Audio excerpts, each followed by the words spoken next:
Assalamualaikum warahmatullahi wabarakatuh. Selamat siang, salam sejahtera untuk kita semua.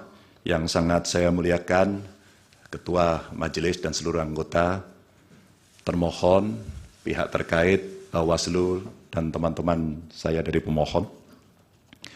Saudara-saudara sekalian yang sangat saya hormati, seluruh warga negara yang saya junjung tinggi.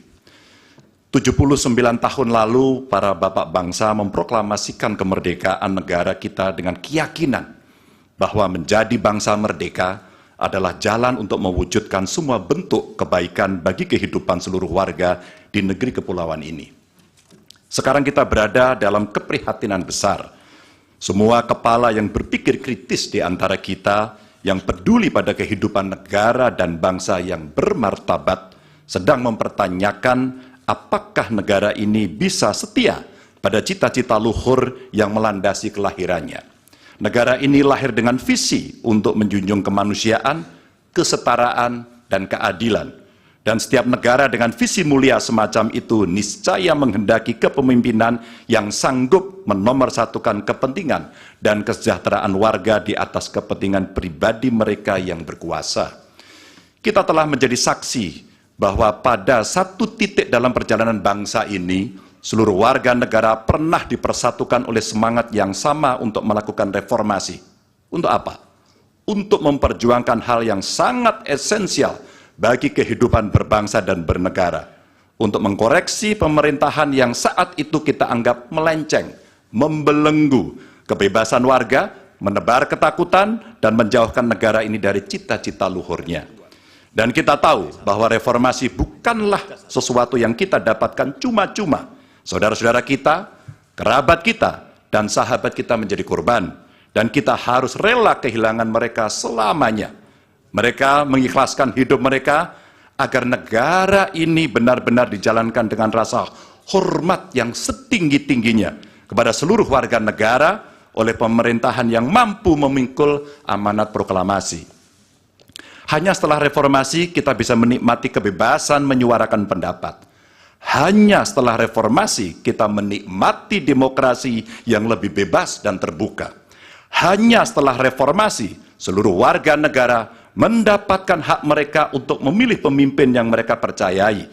Dan hanya setelah reformasi kita bisa menegaskan aturan bahwa periode kepemimpinan harus dibatasi. Karena itu kita akan selalu menghormati mereka yang telah merelakan hidup demi memperjuangkan reformasi. Sebagian dari kita mungkin melupakan pengorbanan mereka, melupakan air mata dan kepedihan keluarga-keluarga yang kehilangan orang-orang yang mereka cintai, dan melupakan semangat yang mendasari gerakan reformasi 25 tahun yang lalu. Kami berada di sini dengan niat sederhana, ialah mengingatkan orang-orang yang cepat lupa bahwa kita semua yang setia pada cita-cita reformasi akan selalu mengingat pengorbanan mereka dan menghidupkan semangat mereka di hati kami. Tugas besar kita hari ini adalah meneguhkan diri dan bersumpah kepada diri sendiri bahwa kematian mereka yang berjuang demi reformasi bukanlah kematian sia-sia. Kita harus bersatu untuk selalu merawat ingatan kita. Kepada mereka yang mudah lupa, kita perlu menegaskan bahwa kita selalu ingat akan harga yang harus dibayar untuk memperjuangkan tegaknya demokrasi di negara ini. Kita selalu ingat akan tanggung jawab yang melekat pada setiap generasi untuk mewariskan keteladanan yang luhur kepada generasi mendatang. Kita selalu ingat bahwa demokrasi bisa dinodai oleh mereka yang hanya mempedulikan kekuasaan dan mendahulukan kepentingan pribadi. Dan kita selalu ingat bahwa apa yang harus kita lakukan ketika situasi menghendaki, kita melakukan sesuatu. Maka hari ini kami menggugat. Dan lebih dari sekedar kecurangan dalam setiap tahapan pemilihan presiden yang baru lalu. Yang mengejutkan bagi kita semua adalah benar-benar menghancurkan moral, adalah menyalahgunakan kekuasaan. Saat pemerintah menggunakan segala sumber daya negara untuk mendukung kandidat tertentu, saat aparat keamanan digunakan untuk membela kepentingan politik pribadi, maka itulah saat bagi kita untuk bersikap tegas bahwa kita menolak semua bentuk intimidasi dan penindasan. Kita menolak dibawa mundur ke masa sebelum reformasi, kita menolak pengkhianatan terhadap semangat reformasi. Kami menggugat sebagai bentuk dedikasi kami untuk menjaga kewarasan, untuk menjaga agar warga tidak putus asa terhadap perangai politik kita, dan untuk menjaga impian semua warga negara tentang Indonesia yang lebih mulia. Dan bagi kami, ini impian yang harus kita kejar, agar setiap langkah kita meninggalkan jejak tak terlupakan bagi masa depan yang lebih baik. Terima kasih, dan Tuhan merahmati kita semua, Tuhan merahmati Indonesia. Assalamualaikum warahmatullahi wabarakatuh. Waalaikumsalam.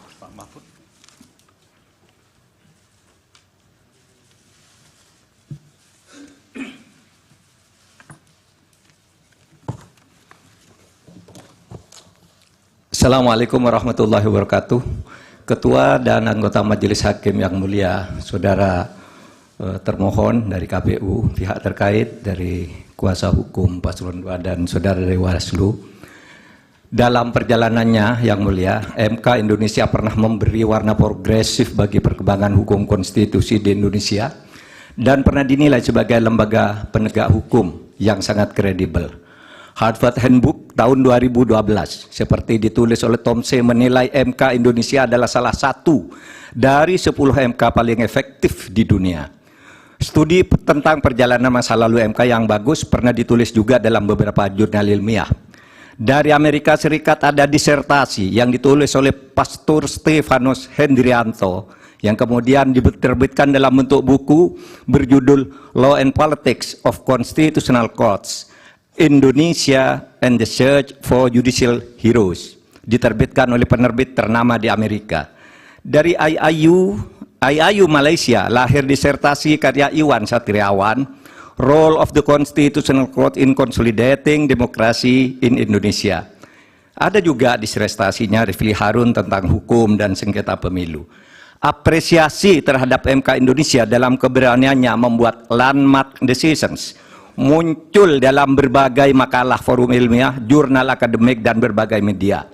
Bahkan dalam konteks penyelesaian sengketa pemilu, Begawan Hukum Sacipto Raharjo pernah menulis tulisan di Harian Kompas 14 Juli 2009 dengan judul Tribute untuk Mahkamah Konstitusi, yang di dalamnya mengatakan begini: mungkin kita perlu mendirikan sebuah monumen agar orang selalu mengingat bahwa Indonesia pernah memiliki Mahkamah Konstitusi yang bekerja dengan penuh penghormatan, tidak takut terhadap intimidasi.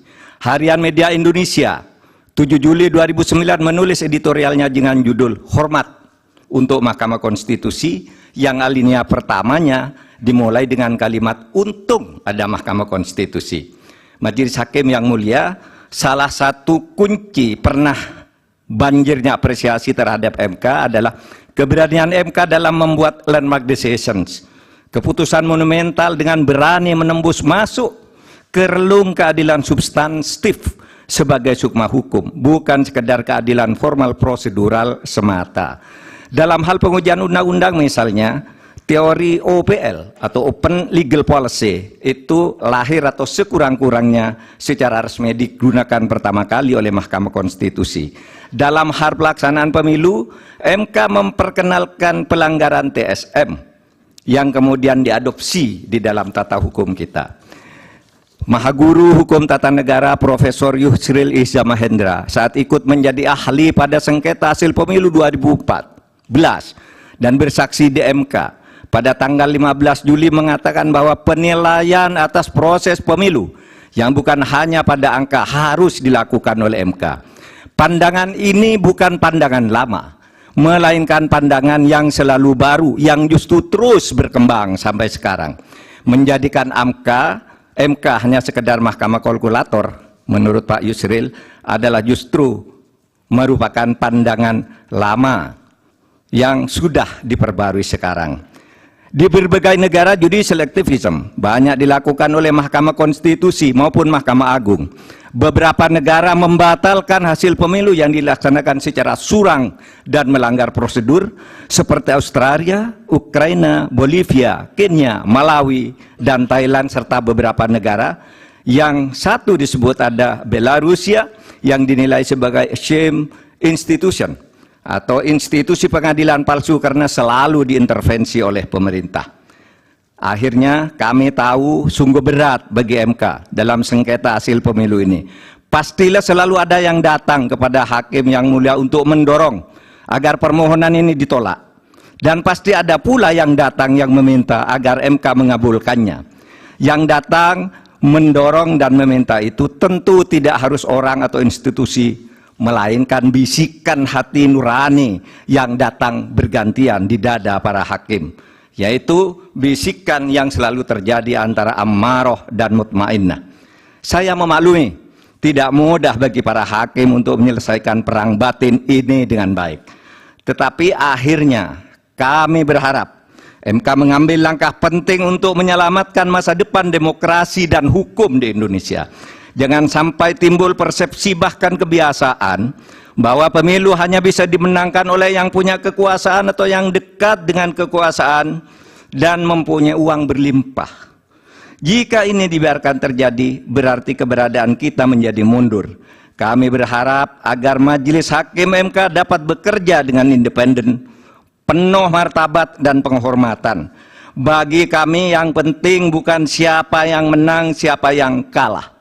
Bagi kami, masalah ini adalah beyond election, melainkan harus merupakan edukasi kepada bangsa ini untuk menyelamatkan masa depan Indonesia dengan peradaban yang lebih maju melalui antara lain berhukum dengan elemen dasar sukmanya, yaitu keadilan substantif, moral, dan etika. Terima kasih Yang Mulia. Assalamualaikum warahmatullahi wabarakatuh. Waalaikumsalam.